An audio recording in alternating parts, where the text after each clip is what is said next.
scientist Solon hopes the Philippines will become a maritime power.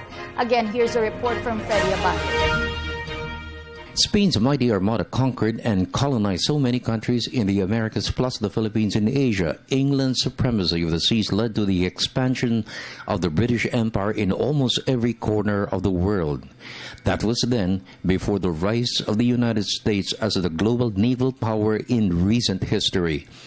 Maritime power was theirs to rise as economic giants, and for our country, like the Philippines with 7,107 islands, there is great promise to be a maritime power. By looking only at the globe, you will see how strategic the Philippines is located.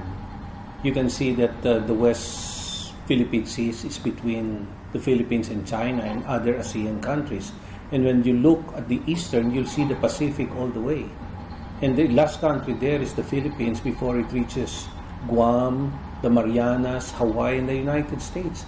And how many millions of hectares of sea do you see in the Pacific, where people are really fishing, millions of tons of tuna.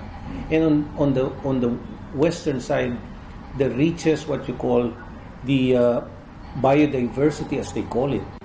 And then the tuna caught in the southern part of the Philippines, the Sulu Sea. The vastness of our resources surrounding the Philippines is tremendous. Uncle of partyless Congressman Jesolito Manalo is championing a measure to make the Philippines a maritime nation. Manalo said the deployment of Filipino seafarers, 150,000, 30% of the world's seafarers boarding the global fleet, is the first of several attempts for the country to emerge as a maritime power. To date, seafarers account for $5 billion of OFW remittances every year.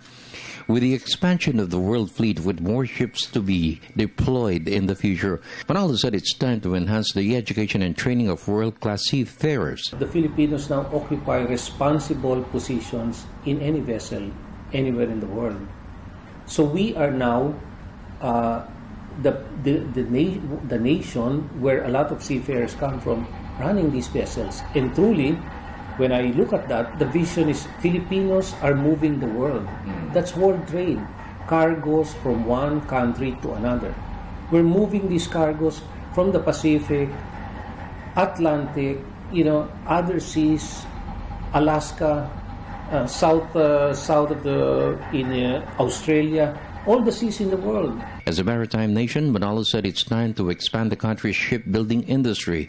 The Philippines ranks number 3, with the Hanjin Shipyard in Subic and the Tunishi Company in Cebu building the biggest ocean-going container ships in the world.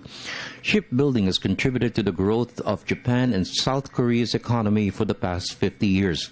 Here, it will enhance the Navy and the Coast Guard's capability to protect the country's maritime waters, replace the fleet of the local domestic shipping industry, and enhance the country's fishing industry. We are already number 3 in the world. We have a shipbuilding in Subic.